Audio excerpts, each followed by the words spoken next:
12 de agosto, promesa 224. No necesitas atajos para llegar a donde Dios quiere llevarte. La promesa de hoy la encontramos en Proverbios, capítulo 21, versos del 5 al 7. En la Nueva Traducción Viviente dice: los planes bien pensados y el arduo trabajo llevan a la prosperidad, pero los atajos, tomados a la carrera, conducen a la pobreza. La riqueza, fruto de una lengua mentirosa, es una neblina que se esfuma y una trampa mortal. La violencia de los perversos arrasará con ellos, porque se niegan a hacer lo que es justo. Y en la Biblia el mensaje dice: si planificas con cuidado, a la larga correrás con ventaja. Si te apresuras y andas deprisa, te atrasarás más. Llegas hasta la cima mintiendo, engañando, y te pagarán con humo y un ascenso a la muerte. A los malvados los entierran vivos por su botín, pues se niegan a utilizarlo para ayudar a otras personas. Esta promesa, a primera vista, parece un consejo de administración, de trabajo, de dinero, pero en realidad toca algo muchísimo más profundo.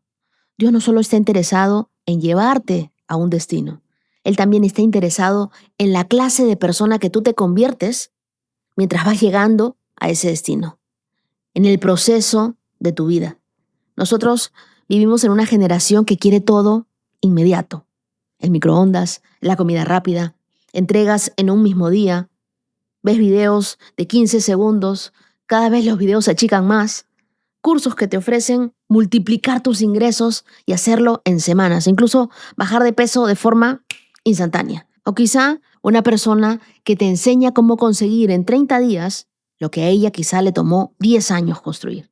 Y sin darnos cuenta, podemos trasladar esa mentalidad a nuestra relación con Dios. Le decimos: Señor, dame un trabajo, pero lo necesito ya, para ayer. Dios, haz crecer esto porque lo necesito con urgencia. Abre la puerta ya. Que se cumpla esta promesa en mi vida ya. ¿Por qué a otras personas le respondes y a mí todavía no me respondes? Pero en Proverbios 21 se nos enseña algo totalmente contracultural. Dios no tiene problema con llevarte despacio. Si ir despacio va a evitar que tú llegues destruido. Hay cosas que Dios podría darnos rápidamente, pero quizá todavía está desarrollando en ti la capacidad para poder sostenerlas. Porque una cosa es llegar y otra muy diferente es tener el carácter para permanecer cuando llegas a esa meta. Así que no todo de retraso significa que tú estás perdiendo, que estás lento. A veces vas más despacio, sí, porque estás construyendo algo que va a tener mucho peso para poder ser soportado. Así que la promesa de hoy es que no necesitamos atajos. Dios ya estableció el camino donde podemos usar una planificación sabia, donde podemos hacer un trabajo diligente y donde la integridad produce fruto que ningún atajo puede darte. Piensa en un bambú. Durante los primeros años parece que no crece absolutamente nada, que nada ocurre en la superficie, mientras debajo está desarrollándose un sistema de raíces capaz de sostener lo que después crecerá rápidamente. Así funcionan muchas temporadas en nuestra vida. Estás estudiando y nadie lo ve.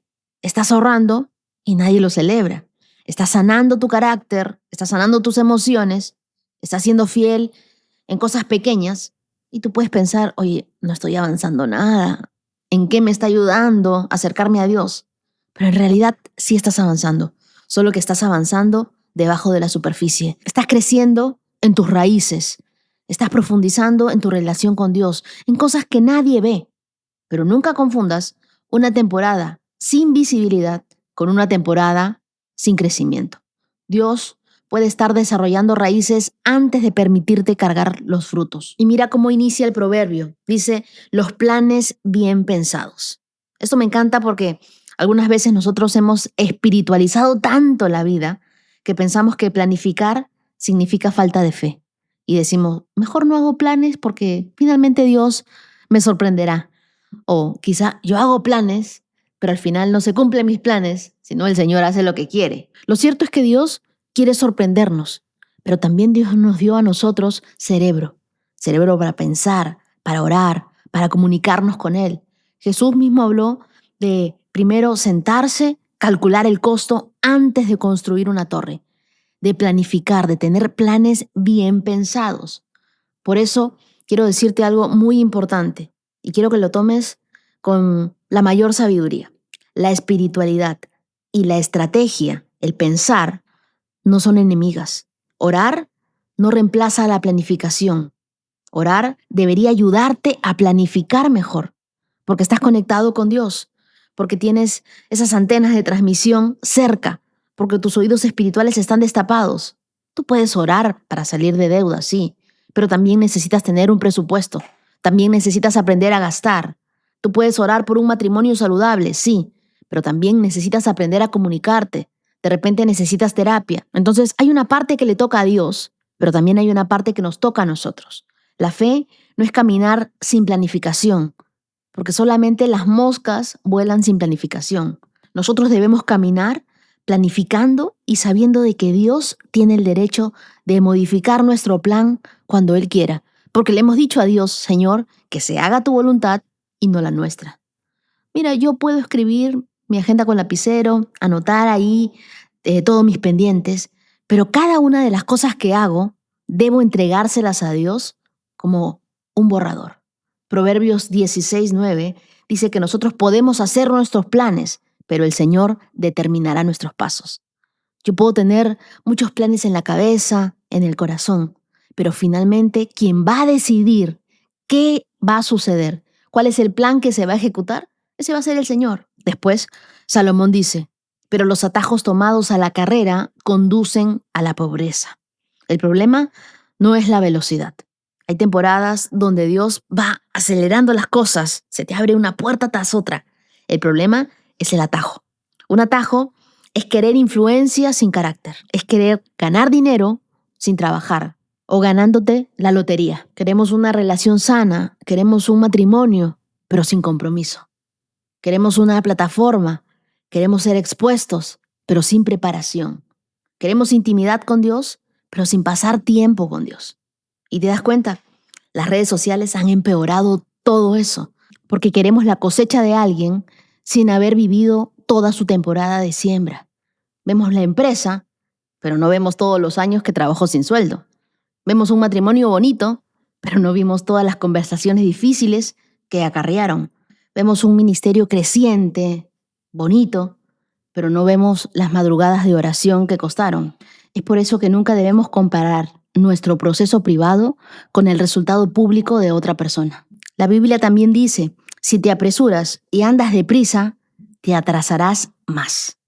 Qué contradicción, ¿no? Porque tú corres para llegar antes y terminas llegando después, como una tortuga.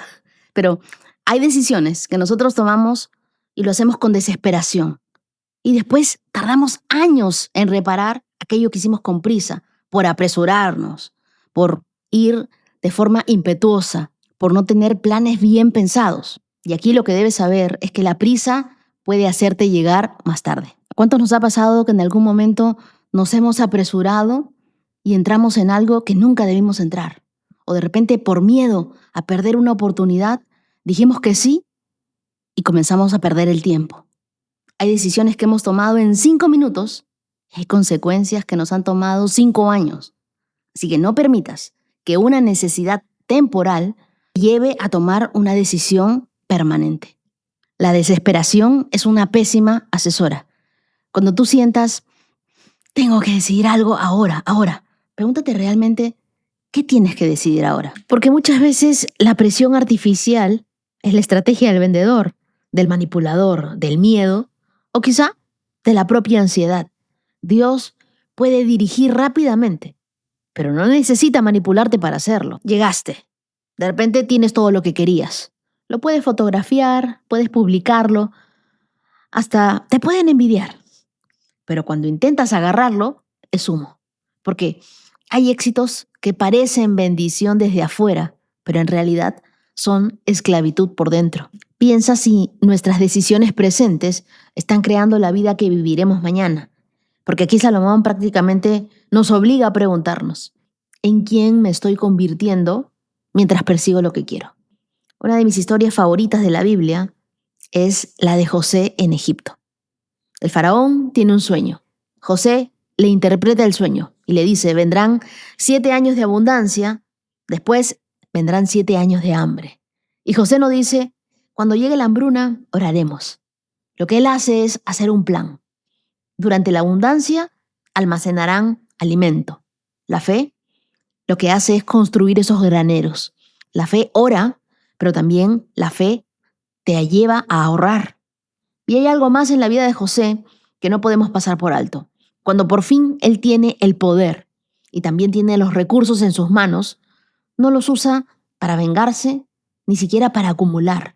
Los usa para sostener a un pueblo entero, incluida su familia, la misma familia que lo traicionó. Y yo creo que esa es la prueba real de la prosperidad que vino de Dios a la vida de José.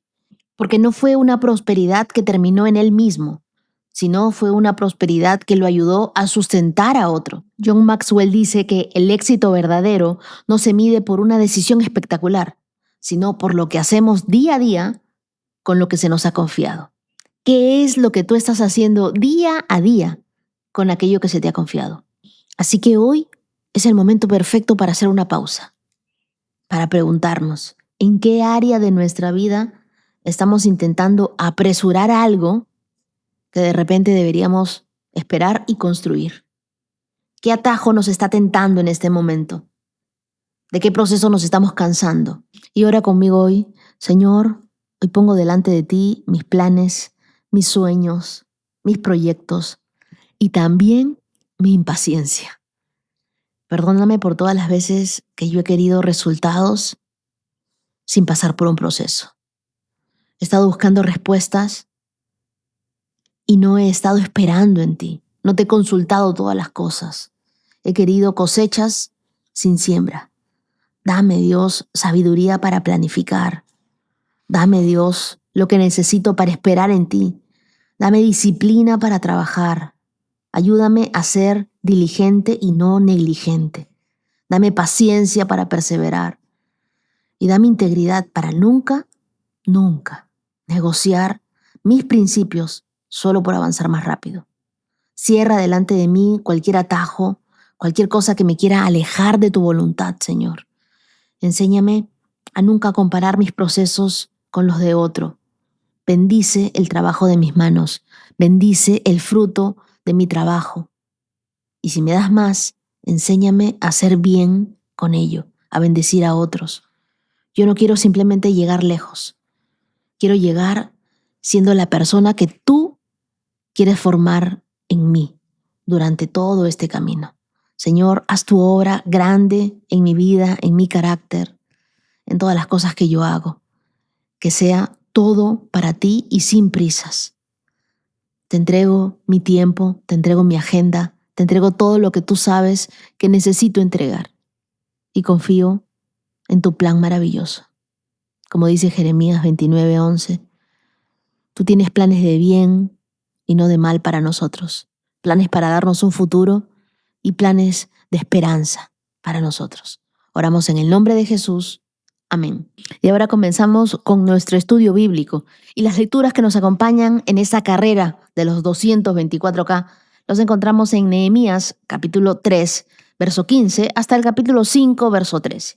Primera de Corintios capítulo 7, versos del 25 al 40. El Salmo 32, versos del 1 al 11. Y Proverbios 21, versos del 5 al 7, que ya no lo vamos a tratar porque lo acabo de decir en la promesa.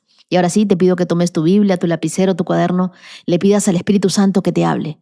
Ponte tus lentes de la fe, destapa tus oídos espirituales, abróchate los cinturones, porque comenzamos esta carrera por estos 224K en 3, 2, 1, adelante. Nehemías capítulo 3, verso 15. La puerta de la fuente la reparó Salum, hijo de Col-Ose, jefe del distrito de Mizpa.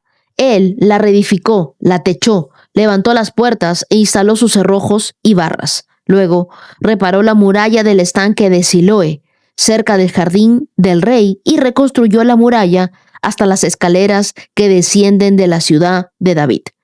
Junto a él estaba Nehemías, hijo de Azbuc, jefe de la mitad del distrito de Bet-Sur. Él reconstruyó la muralla desde un lugar frente a las tumbas de la familia de David hasta el depósito de agua y la casa de los guerreros. Junto a él, hizo reparaciones a un grupo de levitas que trabajaban bajo su supervisión de Rehum, hijo de Bani. Luego estaba Asabías, jefe de la mitad del distrito de Keila, quien supervisaba la construcción de la muralla en nombre de su propio distrito. Próximo a ellos estaban sus compatriotas dirigidos por Biniu, hijo de Genadat, jefe de la otra mitad del distrito de Keila. Junto a ellos, Ezer, hijo de Jesúa, jefe de Mispa, reparó la otra sección de la muralla frente a la subida hacia el arsenal cerca del ángulo de la muralla. Junto a él estaba Baruc, hijo de Sabai, quien reparó con entusiasmo una sección adicional, desde el ángulo hasta la puerta de la casa de Eliasib, el sumo sacerdote.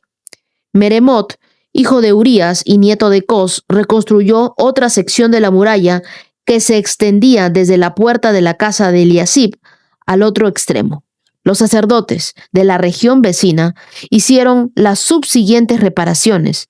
Después de ellos, Benjamín, Jasub repararon la sección frente a su casa y Azarías, hijo de Maaseías y nieto de Ananías, reparó la sección frente a su casa. A continuación, Binui, hijo de Genadat, reconstruyó la otra sección de la muralla desde la casa de Azarías hasta el ángulo y la esquina.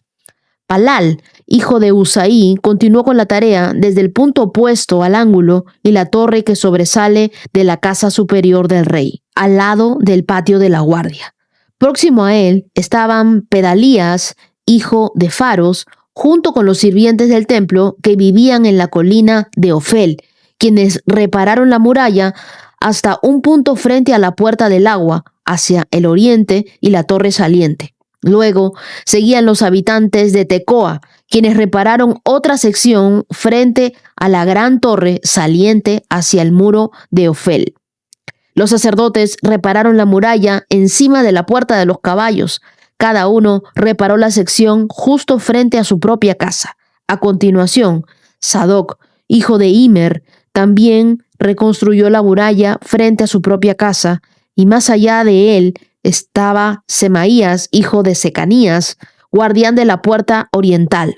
Junto a ellos, Hananías, hijo de Selemías, Hanum, el sexto de Salaf, que repararon otra sección, mientras Mesulam, hijo de Berequías, reconstruyó la muralla frente a donde vivía. Malquías, uno de los orfebres, reparó la muralla hasta las viviendas para los sirvientes del templo y los comerciantes frente a la puerta de la inspección. Luego, él siguió hasta la habitación de la planta alta de la esquina.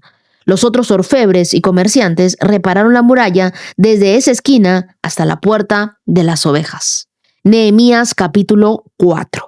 Cuando Sanbalat se enteró de que estábamos reconstruyendo la muralla, se enojó muchísimo, se puso furioso y se burló de los judíos, diciendo ante sus amigos y los oficiales del ejército de Samaria: ¿qué cree que está haciendo este pobre y debilucho grupo de judíos? ¿Acaso creen que pueden construir la muralla en un día por tan solo ofrecer unos cuantos sacrificios?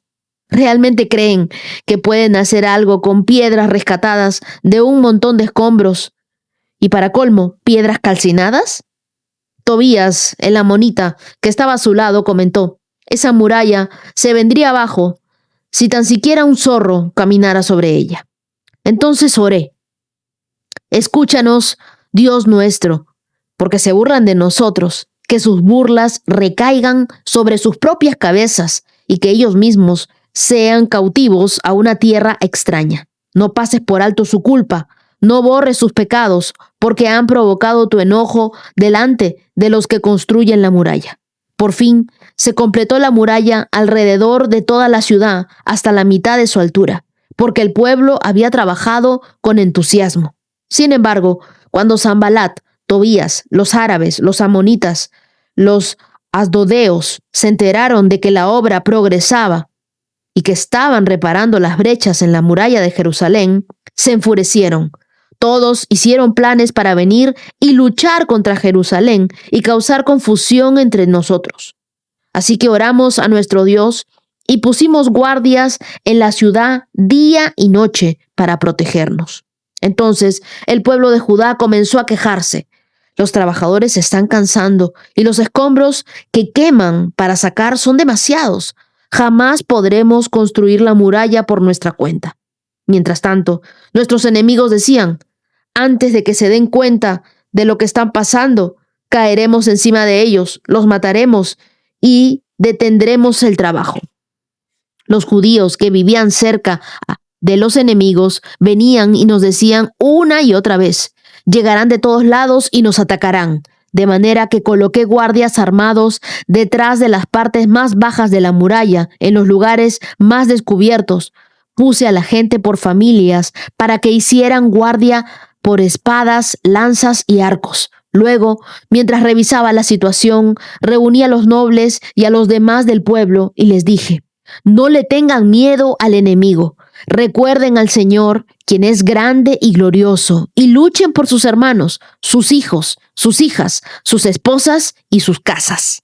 Cuando nuestros enemigos se enteraron de que conocíamos sus planes y que Dios mismo los había frustrado, todos volvimos a nuestro trabajo en la muralla. Sin embargo, de allí en adelante, solo la mitad de los hombres trabajaba, mientras que la otra mitad hacía guardia con lanzas, escudos, arcos y cotas de malla. Los líderes se colocaron detrás del pueblo de Judá, que edificaban la muralla. Los obreros seguían con el trabajo, sostenido con una mano la carga y con la otra un arma. Todos los que construían tenían una espada asegurada a su costado. El que tocaba la trompeta quedó conmigo para tocar la alarma.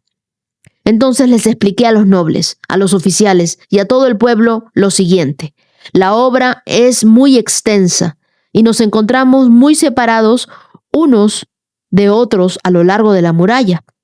Cuando oigan el sonido de la trompeta, corran hacia el lugar donde ésta suene. Entonces nuestro Dios peleará por nosotros. Trabajamos desde temprano hasta la tarde, desde la salida hasta la puesta del sol, y la mitad de los hombres estaba siempre de guardia. También les dije a todos los que vivían fuera de las murallas que se quedaran en Jerusalén. De esa manera, ellos y sus sirvientes podían colaborar con los turnos de guardia de noche y trabajar durante el día. Durante ese tiempo, ninguno de nosotros, ni yo, ni mis parientes, ni mis sirvientes, ni los guardias que estaban conmigo, nos quitamos la ropa. En todo momento portábamos nuestras armas, incluso cuando íbamos por agua. Nehemías capítulo 5. En esos días, algunos de los hombres y sus esposas elevaron una protesta contra sus propios hermanos judíos. Decían: nuestras familias son tan numerosas que necesitamos más comida para sobrevivir. Otros decían: hemos hipotecado nuestros campos, viñedos, casas para conseguir comida durante el hambre. Otros más decían: para poder pagar los impuestos, tuvimos que pedir dinero prestado, dando nuestros propios campos y viñedos como garantía.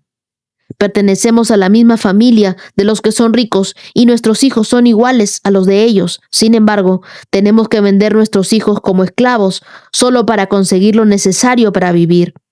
Ya hemos vendido a algunas de nuestras hijas y no hay nada que podamos hacer, porque nuestros campos y viñedos ya están hipotecados a otros. Cuando oí sus quejas, me enojé muchísimo. Después de pensarlo bien, denuncié a esos nobles y a los funcionarios y les dije: ustedes perjudican a sus propios parientes al cobrar intereses cuando les piden dinero prestado. Entonces, invoqué a una reunión pública para tratar el tema. En la reunión les dije: estamos haciendo todo lo posible para rescatar a nuestros parientes judíos que han tenido que venderse a extranjeros paganos. Pero ahora son ustedes los que los someten a esclavitud. ¿Cuántas veces tendremos que redimirlos? Ellos no tenían nada que argumentar en su defensa. Entonces insistí: no está bien lo que ustedes hacen. ¿Acaso deberían andar en el temor de nuestro Dios para evitar que nos ponga en ridículo las naciones enemigas? Yo mismo, al igual que mis hermanos y mis trabajadores, he estado prestando dinero y grano al pueblo. Pero ahora dejemos de cobrarles intereses. Devuélvanles hoy mismo sus campos y viñedos, sus olivares y sus casas. Además, devuelvan los intereses que cobraron cuando prestaron dinero, grano, vino nuevo y aceite de oliva. Entonces ellos respondieron: devolveremos todo y no le exigiremos nada al pueblo. Haremos como tú dices. Luego llamé a los sacerdotes e hice que los nobles y los funcionarios juraran que cumplirían su promesa. Sacudí los dobleces de mi manto y les dije: si no cumplen su promesa, que así los sacuda Dios de sus casas y de sus propiedades. Entonces toda la asamblea respondió: amén. Todos alabaron al Señor y cumplieron con lo prometido. Hasta ahí, verso 13. En estos capítulos vemos a Nehemías y al pueblo comprometidos en la reconstrucción de la muralla de Jerusalén. Cada familia, cada sacerdote y cada líder toma una parte del muro para repararlo. No hay tiempo para pasividad, no hay tiempo para acomodarse. La ciudad estaba vulnerable y la obra debía completarse en 52 días. En el mundo antiguo, una muralla no era solo de piedra, era identidad, era protección, era dignidad nacional. El enemigo lo sabía, por eso atacó con burlas, con amenazas, con planes de sabotaje. Algo que debemos aprender de nuestra lectura es que cada vez que tú edificas algo para Dios, prepárate porque vas a enfrentar oposición. En el capítulo 4, en los versos del 1 al 3, la Biblia nos dice que cuando Sanbalat y Tobías se burlaron del muro, buscaban desanimar al pueblo, y esto refleja una verdad espiritual. La oposición normalmente derriba al mediocre. La oposición impulsa a un líder, a alguien en la fe. Nehemías no pierde el tiempo respondiéndoles. Hace caso omiso de sus palabras, de sus intrigas, de sus amenazas, de sus argumentos humanos. Su respuesta fue inmediata en oración. Verso 4. Entonces, cuando se levante oposición para ti, cuando gente se oponga, se ponga furioso por tus éxitos, se comience a burlar de ti, te trate de amedrentar con preguntas, con situaciones difíciles, y tú no sepas qué hacer, ay, le respondo, no le respondo, me molesto también, haz lo que hizo Nehemías en el verso 4. Después de todo lo que ellos le dijeron, después de que estaban enojadísimos y furiosos, Nehemías no les hizo caso, no los escuchó, simplemente, entonces oré. Una persona espiritual sabe que la oración no es el último recurso, es la primera opción. Tu primera reacción tiene que ser la oración. Muchos creen que la oración es la que nos prepara para la batalla. No, la oración es la batalla. Esa gente que se te opone, esos enemigos que se han levantado en tu vida, son espirituales. Y tú estás en una batalla espiritual. Tú no puedes perder el tiempo respondiéndoles. Tú tienes que ser más espiritual que ellos, más sabio que ellos y orar al Dios del cielo, al único que puede ayudarte. Ante las críticas, ante los ataques, ante las grandes dificultades que se levanten en tu familia, no respondas con la misma moneda. Responde primero de rodillas. Busca a Dios y deja que Él pelee por ti. No hagas las cosas en tus fuerzas. Versos del 9 al 10 y el verso 6 también. El pueblo trabajó y lo hizo hasta la mitad. Hay veces que nosotros también hacemos algo con mucho entusiasmo y lo dejamos a la mitad. No terminamos aquello que comenzamos. Y es la trampa de la mitad del camino, ¿no? Cuando la emoción inicial ya se ha gastado y la meta aún parece súper lejana. Eso ha sucedido con muchos de los que iniciaron este reto diciendo: voy a continuar, amo a Dios, voy a leer la Biblia. Pero hubieron cosas que comenzaron a distraerlos y se quedaron a la mitad. Hay unos que de repente están pensando: bueno, ya si estoy así a la mitad, mejor el próximo año. Pero, ¿de qué te sirve un muro a la mitad? ¿De qué te sirve una meta sin terminar? La consistencia gana donde el talento se cansa. Así que tienes que ser perseverante. Ponte al día, haz algo, pero termina eso que iniciaste. Yo te animo a revisar todas las áreas de tu vida y mirar dónde te has detenido a la mitad. Hoy decide retomarlas Y resalté el verso 14 en mi Biblia porque Nehemías les da un recordatorio y les dice: no le tengan miedo al enemigo. Recuerden al Señor, quien es grande y glorioso, y luchen por sus hermanos, por sus hijos, sus hijas, sus esposas y sus casas. Y aquí lo que Nehemías hace es volver a recuperar el enfoque de ellos. Oigan, miren al Dios grande que tenemos y no miren su problema como si fuera grande o más grande que Dios. No puedes ser pasivo. Tampoco te puedes llenar de miedo. Tienes que aprender a entregarle esa ansiedad, ese miedo a Dios. Dios es el que pelea por tus hijos, por tu casa, por tu esposa, por tu esposo. Dios es grande y glorioso. No le tengas miedo al enemigo. No hay conquista sin batalla. Así que gana esa batalla en tu mente. Recuerda que tú tienes la mente de Cristo. Gana esa batalla. No le tengas miedo al enemigo. Esa enfermedad no te va a vencer. No le tengas miedo. Esa palabra no está contra ti. No le tengas miedo. Esos poderes que se han levantado, no les tengas miedo. No son más poderosos que el Dios Todopoderoso que habita dentro de ti. En los versos del 16 al 23, ellos comienzan espada y ladrillo, doble labor. El pueblo trabajaba con una mano en la obra y la otra empuñando la espada. Esto nos enseña que debemos atender tanto nuestro trabajo, lo secular, como lo espiritual con excelencia. Ambas cosas. Debemos aprender a tener un equilibrio. Tú no puedes pelear batallas espirituales con manos vacías. Tienes que tener, ¿qué tenían ellos? La espada. ¿Y sabes qué es la Biblia? La Biblia es la espada de dos filos. ¿Qué te quiero decir con esto? Que tú tienes que aprender a ser excelente en tu trabajo y con una mano trabajas, haces tus cosas, pero con la otra tienes tu Biblia y mantienes en el mismo equilibrio tu vida espiritual. No la descuidas. Mientras tú tengas la Biblia en tus manos, Dios te ayudará a proteger lo que tengas en la otra mano. En Nehemías capítulo 5, en los versos del 1 al 13, les toca afrontar una injusticia interna. En medio de la obra, Nehemías enfrenta un problema, pero dentro del mismo pueblo. Los ricos explotaban a los pobres. Y él confronta el pecado, exige restitución y el pueblo responde con compromiso.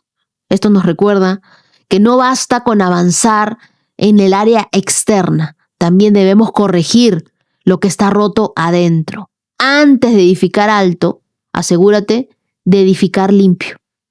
En tu vida, en integridad, ese es el cimiento. Me gustaría que te quedes con esto. La obra que Dios te encomendó es más grande que la oposición que tú enfrentas el día de hoy. Por eso, sigue construyendo mientras peleas y sigue peleando mientras construyes.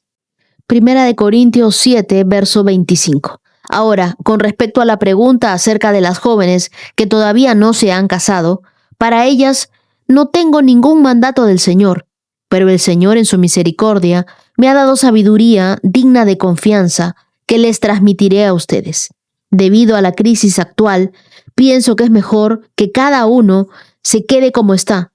Si tienes esposa, no procures terminar tu matrimonio. Si no tienes esposa, no busques casarte. Pero si te casas, no es pecado. Y si una joven se casa, tampoco es pecado. Sin embargo, los que se casen en este tiempo tendrán problemas y estoy tratando de evitárselos. Déjenme decirles lo siguiente, amados hermanos. El tiempo que queda es muy breve.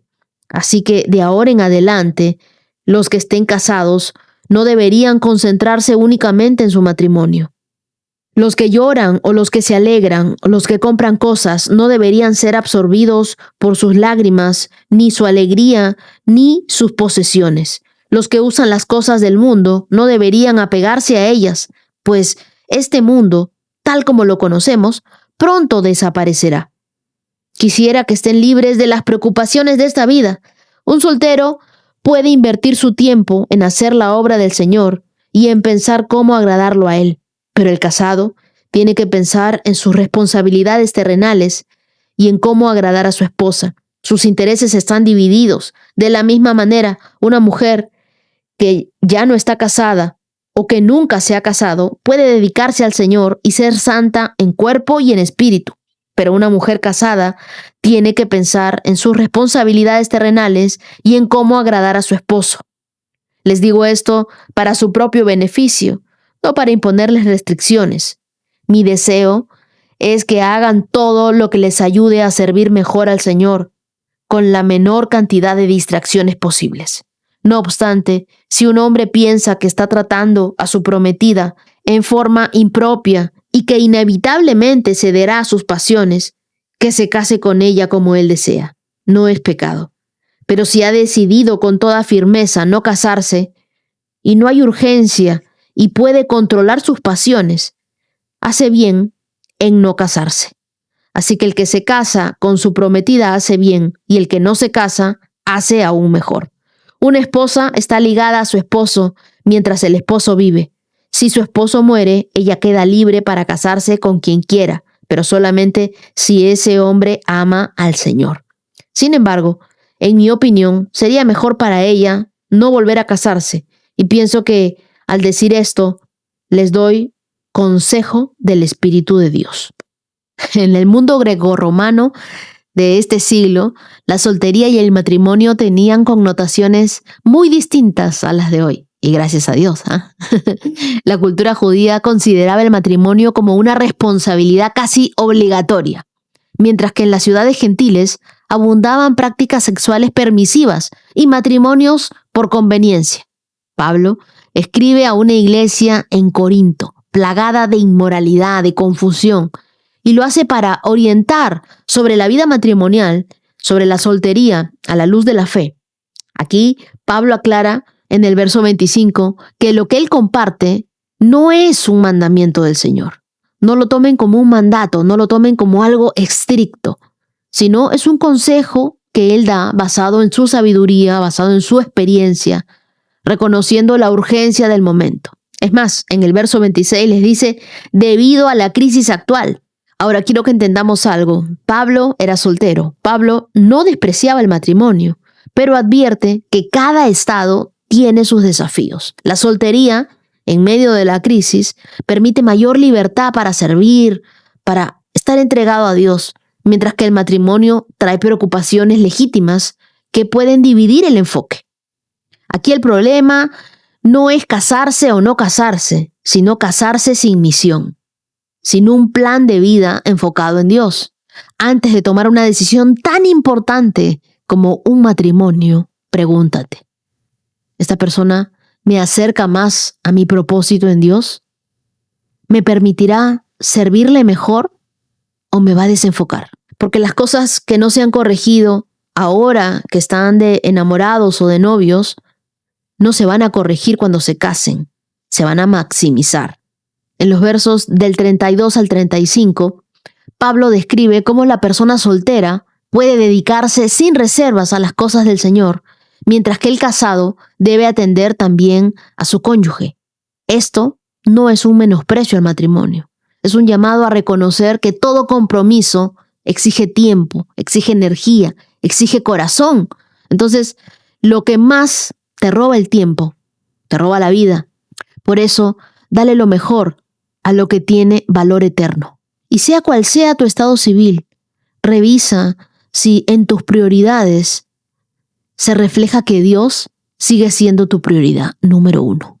La decisión de con quién nos casaremos es una decisión crucial, pues la mejor manera de truncar tu futuro es entregar tu corazón a la persona equivocada. Hay muchos que hoy me dicen, mira, yo voy disfrutando mientras que llegue el indicado, así que voy a probar con el equivocado. ¿Acaso este es un juego para ti? Si tú sabes que esa persona con la que estás no va a ser tu compañero de por vida, ¿para qué seguir comprometiéndote más? Pierdes el tiempo y le haces perder el tiempo al otro. Así que tienes dos opciones. O sufres por la persona equivocada y te lastimas en una relación, o aguardas mientras que llega el indicado o la indicada. No podemos tomar decisiones basadas en lo que sentimos, ya que esas decisiones no siempre serán las más sabias. Nuestro mejor consejero sentimental siempre debe ser Dios. Proverbios capítulo 3, verso 6 dice, busca su voluntad en todo lo que hagas y Él te mostrará cuál camino tomar. Y si Dios elimina a alguien de tu vida, ¿para qué ir a buscarlo al tacho de basura? ¿Para qué obsesionarte con alguien que simplemente no te quiere? Cuando tú empiezas una relación, solo por el hecho de llenar un vacío o por la presión del círculo que constantemente te pregunta ¿y cuándo te casas? ¿Y tú para cuándo? Si tú no eres feliz estando soltero o soltera, no lo serás tampoco en una relación. Encuentra tu felicidad primero y luego compártela con alguien. A ver, te voy a hacer una pregunta. ¿Cuál crees tú que fue la idea de Dios al crearte? A. Que te cases y seas feliz. B. Que vivas soltero y que seas la última Coca-Cola del desierto. C. Que te miren, pero que nadie te toque. O D. Que te quemes como carne a la parrilla. Es por eso que Dios desde el principio dijo en Génesis capítulo 2, verso 18. Luego Dios, el Señor dijo, no es bueno que el hombre esté solo. Voy a hacerle una ayuda adecuada, una ayuda idónea, dice la Biblia. Tú debes tener mucho cuidado al elegir con quién casarte, ya que de carrera o profesión tú puedes cambiar de rumbo, como cambias de look cada semana. Pero cuando se trata de sentimientos, tú debes aprender a elegir bien. Recuerda que el pasado es el mejor indicador del futuro de cualquier promesa de una persona. Piensa en sus hábitos. Si ahora no te gustan, cuando te cases, lo que ahora ves con lupa se convertirá en 3D. Si en una relación tú niegas lo que no quieres ver e inventas lo que quisieras tener, estás viviendo una mentira. Entonces, mujer, cásate con un hombre valiente, que no solo prometa, sino también que se comprometa, que solo cambie tu apellido, no tu forma de ser. Cásate con un hombre que vale 1.000.000 por dentro, aunque no tenga ni un centavo por ahora, pero contigo será próspero. No te la pases buscando a un millonario, a un hombre de billetera ancha que no vale ni un centavo. Y hombres, cásense con una mujer, no con alguien como su mamá, que sea alguien que los ame, que no castre sus sueños, que los admire, que los escuche. No solo con la que podría sobrevivir, sino con aquella que si te la quitaran, no podrías vivir. Así que pregúntate, ¿estoy preparado y lleno para empezar una relación? ¿Podré amar con todo mi ser a esa persona y ser de bendición para él o para ella? ¿Me he conquistado a mí mismo para ir en conquista de mi matrimonio? ¿Lo que siento es verdadero amor? Compáralo con 1 Corintios 13, como te dije ayer. El amor es paciente, es bondadoso. El amor no es celoso, no es fanfarrón, ni orgulloso, ni ofensivo. No exige que las cosas se hagan a su manera. No se irrita, ni lleva un registro de las ofensas recibidas. No se alegra de la injusticia, sino que se alegra cuando la verdad triunfa. El amor nunca se da por vencido, jamás pierde la fe. Siempre tiene esperanzas y se mantiene firme en toda circunstancia. Y quiero darte el GPS del corazón, la guía práctica sentimental. Primero, dedícate a escuchar lo que siente Dios con respecto a tus sentimientos, antes que a ti mismo o antes de que se lo cuentes a otra persona. Segundo, no busques a alguien perfecto, porque nunca lo vas a encontrar. Busca al correcto para ti, o a la persona correcta para ti. Tercero, escucha el consejo de tus padres y tus amigos, que sean personas de ejemplo en su vida matrimonial. Cuarto, comienza de adentro hacia afuera, cada vez que tú quieras decidir por alguien. Primero, su área espiritual, luego su área emocional, luego su área mental y por último, su cuerpo. Y no vayas al revés. Y quinto, busca a alguien que tenga un proyecto de vida, que tenga una pasión por vivir, es decir, que sea un visionario, alguien con metas claras y establecidas. Y luego en los versos del 36 al 38, Pablo reconoce que algunos pueden sentir la necesidad de casarse por razones legítimas como el deseo sexual o el compromiso de palabra, y que no hay pecado en ello. Sin embargo, él recalca que quien decide permanecer soltero también hace bien, incluso mejor, en el sentido de mayor libertad. En los versos del 39 al 40, Pablo enseña que una viuda puede casarse de nuevo, pero solo con alguien que pertenezca al Señor. Aquí hay un principio espiritual inquebrantable. Las uniones deben ser en yugo espiritual igual. Casarte con alguien fuera de tu fe es invitar a tu cama los conflictos de tus creencias. Es dormir con el enemigo. Así que si tú estás soltero, no negocies tu fe para tener pareja. Y si estás casado, invierte en que ambos crezcan espiritualmente. Tu estado civil no define tu valor, pero tu enfoque en Dios define el impacto de tu vida.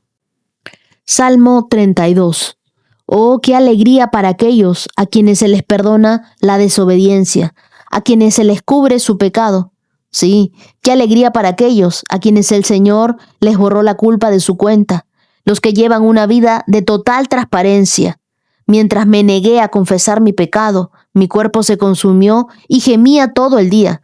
Día y noche, tu mano de disciplina pesaba sobre mí. Mi fuerza se evaporó como agua al calor del verano. Finalmente, te confesé todos mis pecados. Ya no intenté ocultar mi culpa. Me dije, le confesaré mis rebeliones al Señor. Y tú me perdonaste, toda mi culpa desapareció. Por lo tanto, que todos los justos oren a ti mientras aún haya tiempo, para que no se ahoguen en las desbordantes aguas del juicio. Pues tú eres mi escondite, me proteges de las dificultades y me rodeas con canciones de victoria. El Señor dice, te guiaré por el mejor sendero para tu vida. Te aconsejaré y velaré por ti. No seas como el mulo o el caballo, que no tienen entendimiento, que necesitan un freno y una brida para mantenerse controlados. Muchos son los dolores de los malvados, pero el amor inagotable rodea a los que confían en el Señor. Así que alégrense en el Señor y estén contentos, ustedes, los que lo obedecen. Griten de alegría, ustedes, de corazón puro. Este salmo es atribuido a David. Es un canto especial que nos enseña sobre la bendición del perdón. Probablemente fue escrito después de su pecado con Betsabé y posterior al arrepentimiento que tiene en 2 de Samuel capítulos 11 y 12. David no solo canta, él instruye y quiere que otros aprendan del peso del pecado y de la libertad del perdón. En la cultura hebrea, el perdón no era un concepto abstracto, era liberación real de la culpa y la restauración de la comunión con Dios. El perdón no es olvidar lo que hiciste, sino recordar que Dios decidió no contarlo en tu contra. En los versos 1 y 2, David abre con una doble bendición y dice, oh, qué alegría para aquellos a quienes se les perdona la desobediencia, a quienes se les cubre su pecado. ¡Qué alegría! Es bienaventurado, es aquel a quien se le perdona la desobediencia, aquel a quien Dios no toma en cuenta su pecado. Amigos, la culpa es un peso que Dios nunca planeó que cargáramos. Así que no vivas con culpas, porque Dios ya te perdonó. Y tú ahorita estás pensando, lo que pasa es que tú no sabes lo que yo he hecho. Es algo que no me deja dormir. Es algo que me tiene intranquila. Bueno, quiero decirte, Dios ya te perdonó. Qué alegría para aquellos a quienes se les perdona la desobediencia, a quienes se les cubre su pecado. Y sigue. Y qué alegría para aquellos a quienes el Señor les borró la culpa de su cuenta, los que llevan una vida de total transparencia. David describe el peso de ocultar su pecado. Versos 3 y 4 nos dicen, mientras me negué a confesar mi pecado, mi cuerpo se consumió y gemía todo el día. Día y noche, tu mano de disciplina pesaba sobre mí y mi fuerza se evaporó como agua al calor del verano. Sus fuerzas se agotaron y el peso de la mano de Dios era constante. Esto muestra el efecto espiritual y emocional, hasta físico, de vivir con un pecado no confesado. Verso 5, David le dice, finalmente te confesé todos mis pecados y ya no intenté ocultar mi culpa. Me dije, le confesaré mis rebeliones al Señor y tú me perdonaste, toda mi culpa desapareció. La confesión rompe la mentira de la que nosotros podemos esconder algo de Dios. Él ya lo sabe todo. Nosotros no podemos esconder algo de Dios, pero Dios espera que nosotros reconozcamos nuestros pecados para sanar nuestra relación. Así que haz de la confesión un hábito, no solo algo que haces de emergencia. Confiésale cada día a Dios las cosas en las que pecas, las cosas en las que fallas, tu impaciencia, la preocupación, la ansiedad, los celos. Cuéntale a Dios todo y no te quedes con nada. En los versos del 6 al 9 dice, por lo tanto, todos los justos oren a ti mientras aún haya tiempo. Buscar a Dios mientras pueda ser hallado, mientras aún hay tiempo. Hay ventanas de gracia que nosotros no debemos desaprovechar. Normalmente, antes de que todo se revele, de que el pecado salga a la luz, Dios nos da oportunidades para cambiar, oportunidades para dejarlo, oportunidades para arrepentirnos. Y muchas veces nosotros nos hacemos de la vista gorda, creemos que nadie nunca nos va a ver, que podemos continuar con nuestro pecado sin confesarlo, sin que nadie sepa. Pero no hay algo que Dios no sepa. Es el momento. Por lo tanto, que todos los justos oren a ti mientras aún haya tiempo, para que no se ahoguen en las desbordantes aguas del juicio. No desaproveches la oportunidad que Dios te da de arrepentirte. Hazlo ahora antes de que sea demasiado tarde.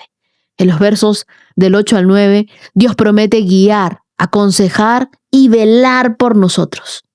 Te guiaré por el mejor sendero para tu vida, te aconsejaré y velaré por ti, dice el Salmo 32, verso 8. Pero no seas como el caballo o como la mula que necesitan ser forzados. Deja que Dios te guíe por el mejor sendero. Dios sabe lo que es mejor para ti. Así que obedece por amor y confianza, nunca por presión. Versos 10 y 11, los malvados tienen muchas angustias, pero los que confían en Dios están rodeados de su amor inagotable. El Salmo termina como empezó, con alegría, y esta vez invitando a todos los justos a celebrar. A ver, quiero ver tu cara de sonrisa, porque la Biblia dice, así que alégrense en el Señor y estén contentos ustedes, los que obedecen al Señor. Griten de alegría ustedes, los de corazón puro. El perdón de Dios no solo nos limpia, también restaura la alegría y la capacidad de adorar. Ora conmigo hoy y di, Señor, gracias porque tu perdón es más grande que mi pecado. Yo no quiero vivir desgastado por la culpa ni ocultando aquello que tú ya sabes. Hoy confieso lo que me pesa. Recibo tu gracia, esa gracia que me limpia, que me guía, que me devuelve la alegría. Rodéame con tu amor inagotable todos los días de mi vida. Oro en el nombre de Jesús. Amén. Y así llegamos a estos 224K. Y ahora te invito a escuchar el testimonio de Catherine Bermúdez. Hola Wendy, ¿cómo estás? Mi nombre es Catherine. Te hablo desde Colombia. Un saludito para todos los oyentes de 365 con Dios. Dios los bendiga en este día que estén escuchando. Wendy, quiero contarte, yo soy de Colombia, de aquí de Bogotá. Vengo escuchando tu podcast desde el año pasado. Realmente este año 2025 fue para mí de mucho crecimiento, de mucho testimonio. Se me quiebra un poquito la voz porque Dios ha sido demasiado bueno, demasiado hermoso conmigo. Me ha bendecido mucho a través de lo que tú hablas cada mañana. Que Dios te bendiga muchísimo. Bueno, voy a tratar como aquí de respirar. Wendy, te cuento que pasé por una temporada bastante fuerte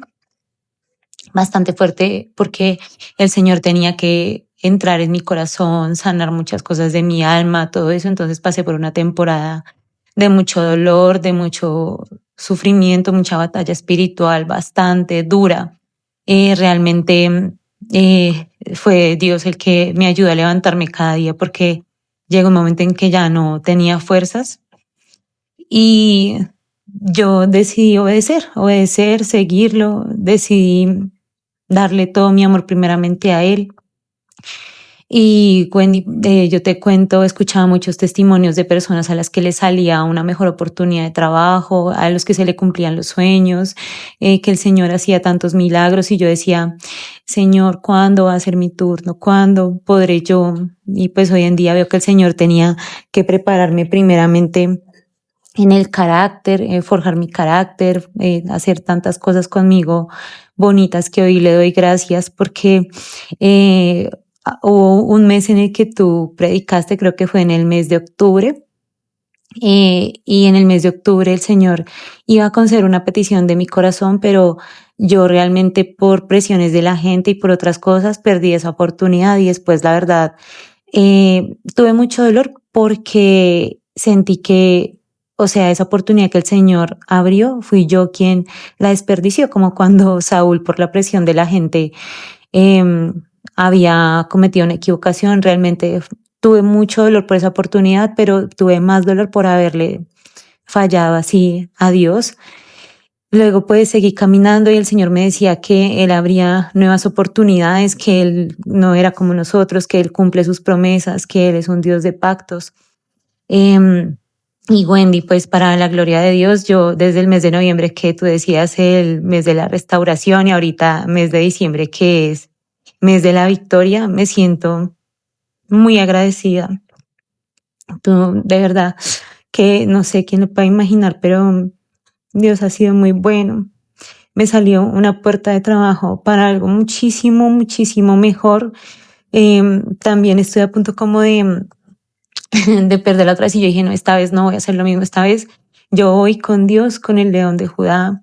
Él es mi fortaleza, la roca mía, Él es el que va a ayudarme en esta nueva posición, en un nuevo trabajo. También llegó, pues yo no sé cuántas solteras estarán orando por la persona correcta, pero después de haber también pasado por una situación difícil de una persona, el Señor también trajo, o sea, lo trajo así de repente, yo no tuve que hacer nada, simplemente la persona llegó, es un hombre de Dios, obviamente seguimos orando mucho por la voluntad de Dios, pero yo le decía a Dios que cuando pasaran los milagros yo iba a testificar. Le doy muchas gracias a Dios porque sé que aunque van a haber nuevos retos y son nuevas cosas, Él es quien va conmigo. Entonces, dice, Jehová tu Dios irá contigo donde quiera que vayas. Entonces, amén por toda la palabra tan hermosa. Gracias, Wendy. Que Dios te bendiga muchísimo, muchísimo a ti, a toda tu familia y espero que todos sigamos confiando en Dios y nos sigamos pegados de la mano de Dios. Catherine, mientras escuchaba tu testimonio, pensaba qué diferente recibe una segunda oportunidad la persona que permitió que Dios trabajara primero en su corazón. Porque quizás la primera puerta llegó cuando todavía estabas aprendiendo a no vivir bajo la presión de las voces de los demás. Pero cuando apareció una nueva oportunidad, ya había una Catherine diferente para atravesarla. Y quiero decirte algo que también escuche cualquier persona que hoy está cargando con una culpa por una oportunidad que cree haber perdido.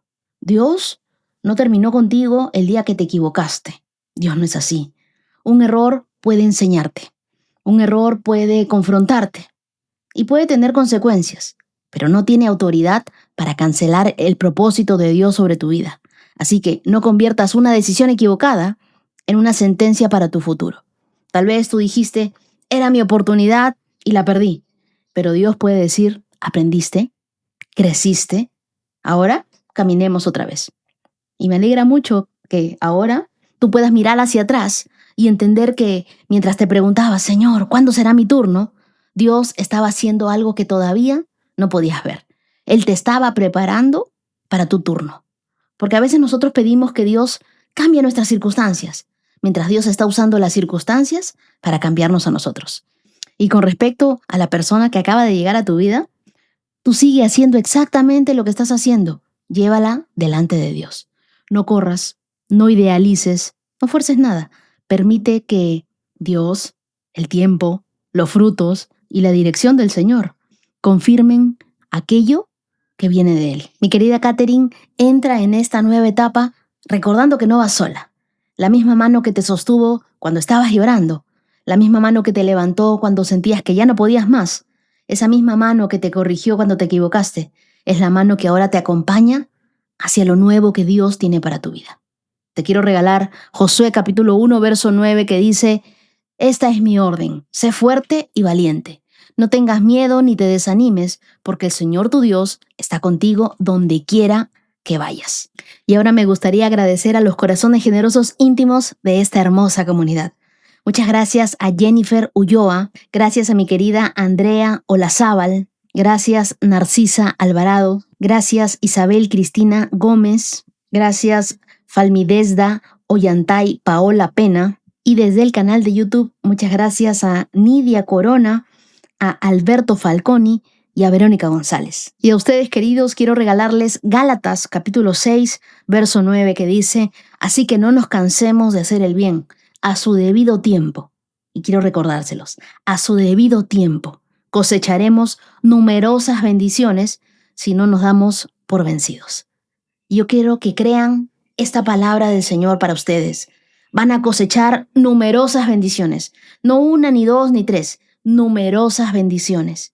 Pero no se den por vencidos. Dios tiene un milagro con su nombre. Y muchas gracias a todos, querida comunidad, por acompañarme hasta aquí. Nos vemos el día de mañana con más de la palabra de Dios y más de su presencia. No se olviden de orar por Colombia. Abracemos a nuestros hermanos colombianos con nuestras oraciones. Que Dios los bendiga y tengan un día lleno de luz, de paz y de bendición. Shalom, shalom.